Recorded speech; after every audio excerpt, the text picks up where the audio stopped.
Hello everyone. परिंदों के जैसे फड़फड़ाए नहीं, बल्कि बाज के जैसे ऊंची उड़ान रखें। अपने आप को कोहिनूर बनाएं, जो किसी की औकात भी नहीं, जो आपकी साइड देख भी सके। चलते हैं अपने टॉपिक की साइड। तो आज हम आपके लिए लेकर के आए मैक्रोइकोनॉमिक्स में एग्रीगेट डिमांड।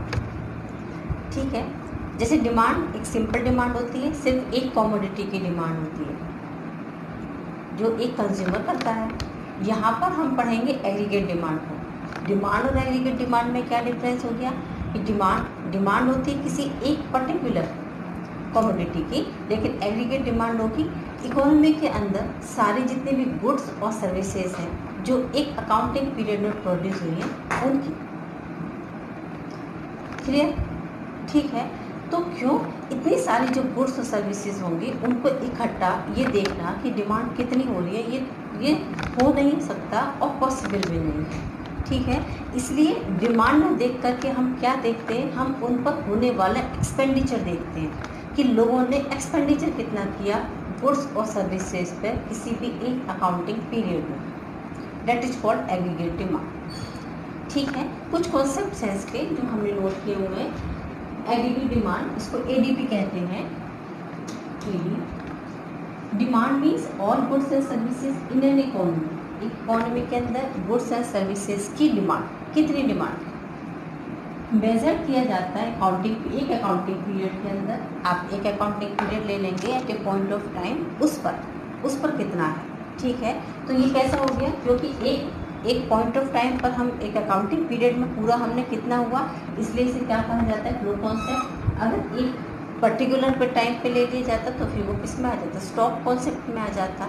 ये हमने अपने लास्ट वीडियो में, इससे पहले जो वीडियोज़ आए हैं उसमें हमने क्लियर किया हुआ फ्लो और स्टॉक कॉन्सेप्ट। ठीक है, फ्लो में रहना एक पूरे टाइम के अंदर। ठीक है, और स्टॉक होगा at a point of time, बिल्कुल जैसे आज की आज, तो वो स्टॉक हो जाते हैं, पूरे महीने फ्लो हो जाते हैं। समझ गए? इसको हम मेजर कर सकते हैं, किसको, एग्रीगेट डिमांड पर। एक तो प्राइस लेवल पर और दूसरा होता है इनकम लेवल पर।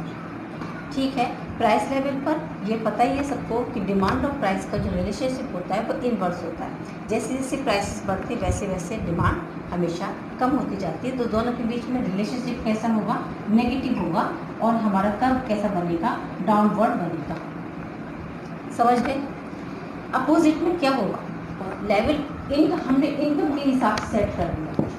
हम डिमांड देख रहे हैं लोगों की इनकम के हिसाब से, तो इनकम के हिसाब से अगर हम डिमांड को देख रहे हैं, इसका मतलब जैसे जैसे इनकम बढ़ेगी तो डिमांड भी उसके साथ बढ़ती जाएगी, है ना। तो यहाँ पर जो हो गया, दोनों का रिलेशनशिप कैसा हो गया, पॉजिटिव हो गया, और हमारा जो कर्व बनेगा वो बनेगा अपवर्ड। ठीक है, ये डाउनवर्ड हो गया अगर हम प्राइस के हिसाब से देखते हैं, लेकिन अगर हम इनकम के हिसाब से देखते हैं तो ये कैसा हो गया, अपवर्ड हो गया।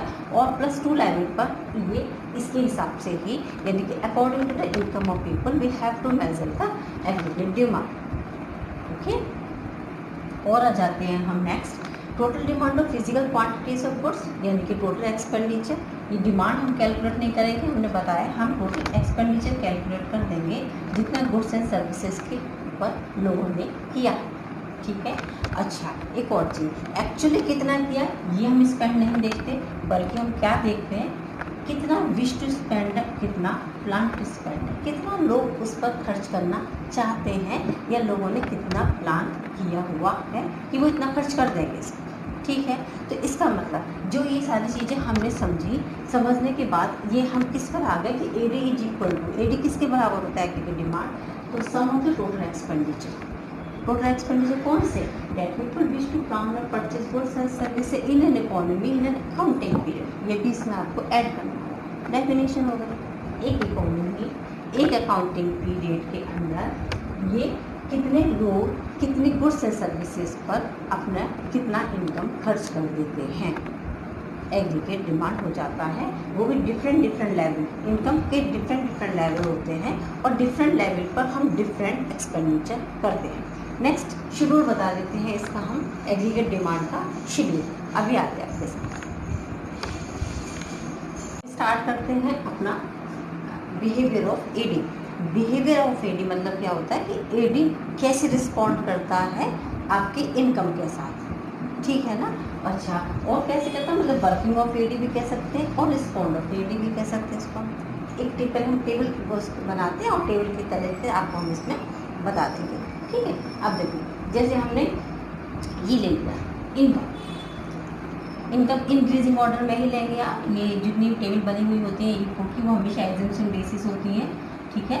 तो ये एज्यूम किया हुआ सब कुछ आप अपने हिसाब से अपने फिगर्स को यहाँ पर ले सकते हैं। जैसे इनकम है पहले 0, फिर इंक्रीजिंग ऑर्डर में 30, 50, 60, 80, 100 एंड देन 150।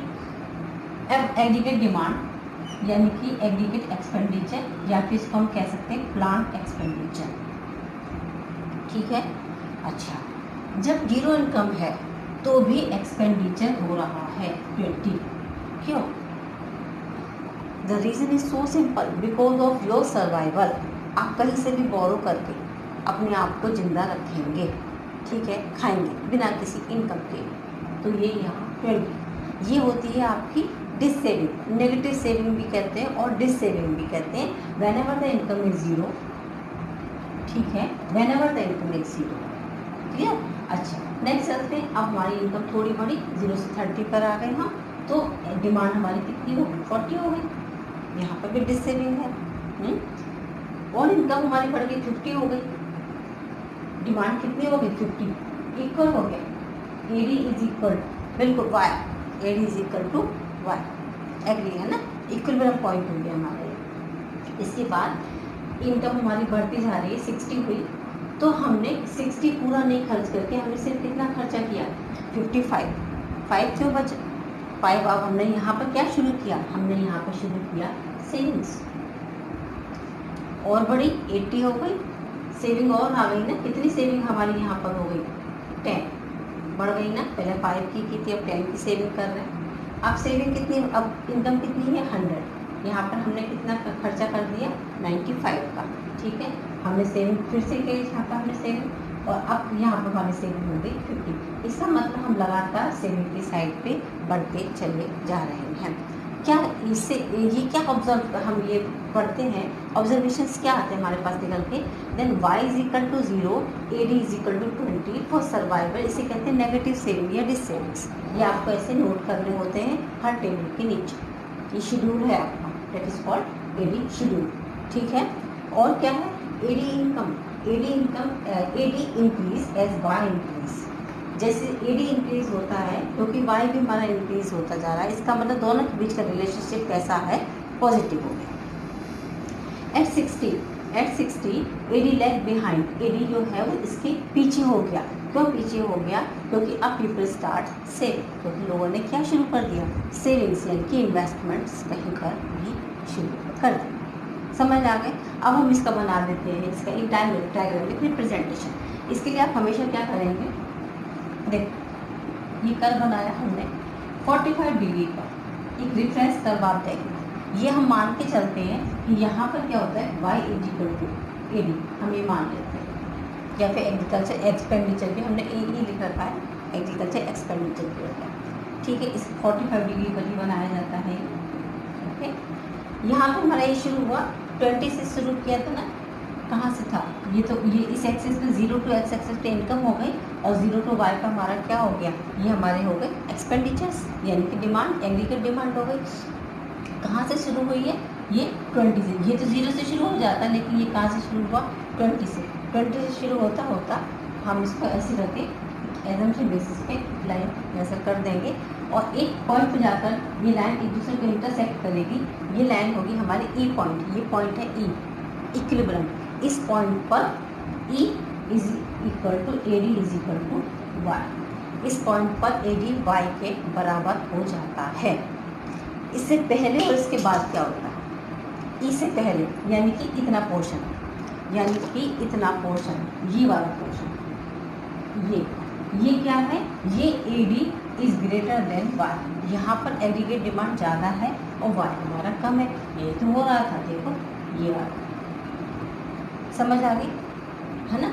और इसके बाद की कंडीशन क्या है, यहाँ पर कंडीशन बदली है, ये यहाँ पर y ग्रेटर हो गया और एडी कम हो गया, ये कंडीशन मिलती है हमारी ये वाले से।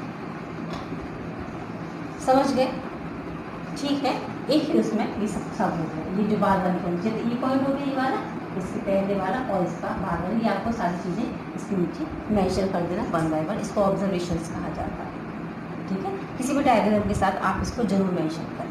डायग्राम का बहुत लंबा डिटेल नहीं, आप डायग्राम में आपने जो बनाया है डायग्रामिक रिप्रेजेंटेशन, वो शेड्यूल के नीचे भी आप लिखें उसके बारे में, और डायग्राम के नीचे भी उसको एक्सप्लेन जरूर करें। Observations you have to write compulsory, right. हो गया। इससे हमारा क्या पता चलता है? इससे हमारा एडी बिहेवियर, एडी हमारा बिहेवियर कैसे रहता है ये हमको इससे पता चल जाता है। एडी शेड्यूल माने ये टेबल जहाँ पर आपने इसको रिप्रेजेंट किया था। एडी कर्व यानी कि जो डायग्रामिक रिप्रेजेंटेशन होता है उसे हम एडी कर्व कहते हैं, और जो टेबल की फॉर्म में बनाया जाता है उसे हम कहते हैं एडी शेड्यूल। ठीक है, अब हम बताते हैं आपको एडी इकोनॉमी, उसके कंपोनेंट्स क्या हैं एडी के। एडी के कंपोनेंट्स क्लोज्ड इकोनॉमी में भी और ओपन इकोनॉमी में भी अब आपके सामने। स्टार्ट करते हैं कंपोनेंट्स ऑफ एडी। कंपोनेंट्स है एडी मतलब एडी कहाँ कहाँ पर, कैसे हम एडी को काउंट करेंगे, कैसे कैसे किस जगह पर, है ना। तो इसको इसके रेफरेंस के लिए हमने ले लिया, जैसे इन क्लोज्ड इकोनॉमी और इन ओपन इकोनॉमी, दोनों रेफरेंस देख लेते हैं कंपोनेंट्स ऑफ एडी कैसे हैं, है ना। अच्छा, क्लोज्ड इकोनॉमी में इसको ये 2 सेक्टर भी हैं और 3 सेक्टर भी हैं। अभी 2 सेक्टर में क्या एज्यूम किया? 2 सेक्टर में सिर्फ 2 लोग होते हैं, एक तो हाउस होल्ड होता है और एक होते हैं प्रोड्यूसर। हाउस होल्ड मतलब जैसे हम लोग हैं, चीज़ों को कंज्यूम करते हैं, कंजप्शन करते हैं, है ना, सामान खरीद के लेके आते हैं, उस पर अपने पैसे खर्च करते हैं, तो वो इसलिए इसको क्या कहा जाएगा? इसको इसलिए इसको सी बोला गया। प्रोड्यूसर, प्रोड्यूसर क्या करते हैं? प्रोड्यूसर रॉ मटेरियल खरीदते हैं और फिनिश्ड गुड्स में उसको कन्वर्ट करते हैं। ठीक है, तो वो प्रोडक्शन यानी कि वो भी अपना सामान को खरीदते हैं, वो भी एक्सपेंडिचर करते हैं, इसलिए उनके एक्सपेंडिचर को आई कहा गया। तो 2 सेक्टर इकोनॉमी है, अगर ये एज्यूम किया गया 2 सेक्टर अगर इकोनॉमी है तो उसमें एडी को हम कैलकुलेट करेंगे, उसमें कंजप्शन और इन्वेस्टमेंट एक्सपेंडिचर को ऐड करते हैं। Consumption expenditure plus investment expenditure is equal to aggregate demand. सही है। Now 3 sector. अब 3 सेक्टर में क्या है? ये दोनों तो होंगे, हाउस होल्ड भी होंगे और प्रोड्यूसर भी होंगे। इसमें आ जाती है गवर्नमेंट। ठीक है, अब गवर्नमेंट तो हमारे ऊपर कंजप्शन एक्सपेंडिचर भी करती है वो, और वो इन्वेस्टमेंट एक्सपेंडिचर भी करती है। कंजप्शन एक्सपेंडिचर जैसे फूड है, क्लॉथिंग है, इन पर करती है, और इन्वेस्टमेंट एक्सपेंडिचर अगर हम देखें तो स्कूल बनवाती है, हॉस्पिटल्स हैं, म्यूजियम है और तमाम एसेट्स। ठीक है, तो उसका जो एक्सपेंडिचर है that is called collective consumption expenditure. Collective consumption expenditure ये हम इसमें ऐड कर देंगे तो ये 3 सेक्टर वाले हो जाएंगे। तो 3 सेक्टर में सी प्लस आई, सी माने हाउस होल्ड, प्रोड्यूसर माने ये investment expenditure, consumption expenditure plus investment expenditure plus government collective investment consumption expenditure होगा। ये 3 सेक्टर के होगा। ठीक है, आ जाते हैं अपने ओपन इकोनॉमी पर। Closed economy within India, समझ गए? Closed economy means within India और open economy means rest of the world also including this. ठीक है, तो इसमें सी प्लस आई प्लस जी, ये तो तीनों चीज़ें होंगी ही होंगी, प्लस इसमें हम ऐड करेंगे नेट एक्सपोर्ट्स। ठीक है, क्योंकि एक्सपेंडिचर सिर्फ इंडिया के अंदर ही नहीं, एक्सपेंडिचर इंडिया से बाहर भी किया जाता है, मंगाया भी जाता है और यहाँ से भेजा भी जाता है। मतलब एक्सपोर्ट और इम्पोर्ट का काम भी इसमें किया जाता है। तो एक्सपोर्ट और इम्पोर्ट यानी कि नेट इम्पोर्ट नेट एक्सपोर्ट निकाल देंगे हम एक्स माइनस एम करके, और वो भी इसमें इंक्लूड कर देंगे। तो जब हम एडी के यहाँ पर हम एडी कैलकुलेट करेंगे तो हमारा अब होगा जो इक्वेशन बनेगी सी प्लस आई प्लस जी प्लस नेट एक्सपोर्ट। ठीक है, और इस तरीके से आपका एग्रीगेट डिमांड का ये जो कॉन्सेप्ट है यहाँ पर आकर के फिनिश हो जाता है। नेक्स्ट वीडियो में आपसे मिलते हैं कंजप्शन फंक्शन के साथ। तब तक के लिए children take care, good bye.